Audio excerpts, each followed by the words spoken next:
ਤੇ ਜੇ ਸਕੂਲ ਆ ਤਾਂ ਉਹਦਾ ਸਾਈਨ ਦਿੱਤਾ ਹੋਇਆ, ਜੇ ਹਸਪੀਟਲ ਆ ਤਾਂ ਉਹਦਾ ਆ, ਹਾਰਨ ਨਹੀਂ ਮਾਰਨਾ, ਇਦਾਂ ਦੇ ਬਹੁਤ ਸਾਰੇ ਨਿਯਮ ਆ ਜਿਨ੍ਹਾਂ ਬਾਰੇ ਤੁਹਾਨੂੰ ਜਿਹੜੀ पूरी जानकारी आ और नहीं लाने दें। सुरक्षा का क्या मतलब होता है? सावधानी पूर्वक सड़क पर हमने किस तरह से अपने आप को सुरक्षित करते हुए चलना है। और आमतौर पर हमारा जो हालात है वो बहुत ही बदतर है, क्योंकि सड़कों पर नियमों की अवहेलना करते हुए, नियमों की उल्लंघना करते हुए बहुत सारे लोगों को हम देखते हैं। आप लोगों को पता है, जब भी हम किसी चौक पर पहुंचते हैं तो वहां पर 3 बत्तियां लगी हैं। कौन कौन सी? लाल, हरी और पीली। तो लाल बत्ती का क्या अर्थ है? रुकना। कि लाल बत्ती जब हो गई, इसका मतलब कि अब अगली तरफ से किसी ने आना है तो आप लोगों को रुकने का इशारा किया गया है, आप लोग अपनी तरफ रुक जाइए। उसके बाद होती है पीली बत्ती, उसका मतलब है कि तैयार हो जाओ, अब आपकी बारी आने वाली है। तैयार होने का मतलब है कि आप लोगों ने अगर स्कूटर बंद किए हुए हैं तो उसे स्टार्ट कर लो, तैयार हो जाओ। और हरी बत्ती का मतलब कि अब आप लोग चल पड़ो। इसके साथ साथ बच्चों, आपने सड़क पर कुछ जेब्रा लाइंस देखी होंगी, काली और सफेद धारियां होती है ना सड़क पर। उसका क्या मतलब होता है कि यहाँ से पैदल चलने वालों ने गुजरना है। वो जेब्रा लाइंस इसलिए होती हैं। इसके साथ साथ आप लोगों ने जब सड़क मोड़ पार करना है तो उस वक्त हॉर्न देना बहुत जरूरी है। आमतौर पे बच्चे, हमारे एक्सीडेंट्स मैक्सिमम किस लिए होते हैं? क्योंकि हम लोग तो सीधा अपनी सड़क पर जा रहे हैं, मेन रोड पर, लेकिन आसपास जो गलियां हैं वहां से जो नवयुवक या बच्चे या कोई भी आते हैं जवान, वो लोग क्या करते हैं, कई बार बिना हॉर्न दिए आते हैं। हम लोग सीधा जा रहे हैं, हमारी तरफ से हम ट्रैफिक नियमों का पालन कर रहे हैं, गलती हमारी नहीं होती, लेकिन क्या होता है कि आसपास की गलियों से कोई बिना हॉर्न दिए एकदम से आपके सामने आ जाता है। उससे क्या होता है? एक्सीडेंट और दुर्घटनाओं में मरने वालों की संख्या भारत में बहुत ज्यादा है। इसके साथ साथ आपको कुछ बातों का और ध्यान रखना चाहिए कि कई बार हम लोग साइंस की अवहेलना करते हैं, साइंस को देखते नहीं है, जो निशान बनाए गए हैं।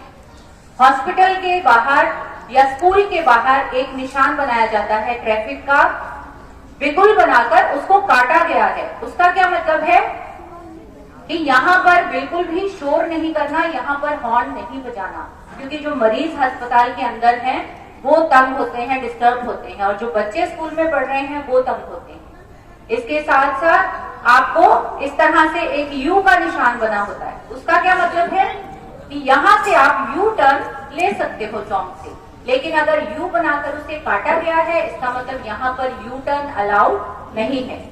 इस तरह के बहुत से ट्रैफिक नियम हैं, ट्रैफिक के निशान हैं जो बने हुए हैं, और आप लोग आसानी से, आजकल तो बेटे इंटरनेट का जमाना है, गूगल में ट्रैफिक साइंस लिखकर आप बड़े आराम से ट्रैफिक नियमों से परिचित हो सकते हो।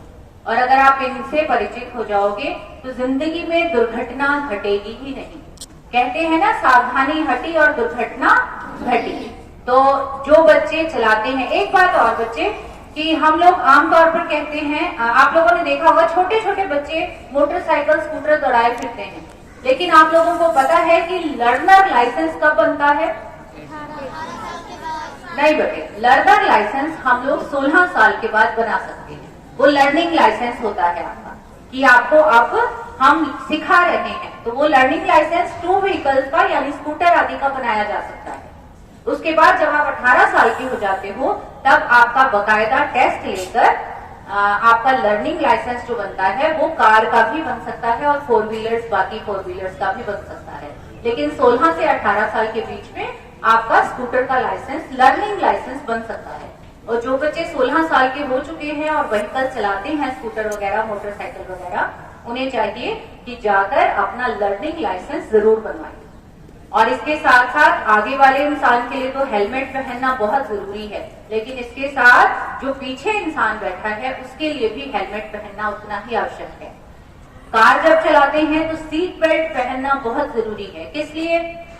कई बार ऐसा होता है, जैसे पीछे बेटे कुछ दिनों में बहुत धुंध रही और हमने 1-2 न्यूज भी देखी कि एक्सीडेंट्स हुए हैं, एक कार दूसरी कार में लग गई और उसके साथ साथ पीछे 20-25 कारें बीच में आकर एक्सीडेंट हो गया, दुर्घटना हो गई। ऐसे समय में जब अचानक झटका लगता है और आपने सीट बेल्ट पहनी होती है, तो कई कारों में बेटे, मैक्सिमम कार्स में होता है कि वहां पर एक गुब्बारा, एक बैलून सा निकल आता है फट, जो आपको घेर लेता है, आगे से कवर कर लेता है। और अगर आपने बेल्ट पहनी है, आप अपनी जगह पे वहीं पे रुक जाओगे, आगे आपकी सुरक्षा का साधन है ही, तो आपका एक्सीडेंट से ज्यादा नुकसान नहीं होगा।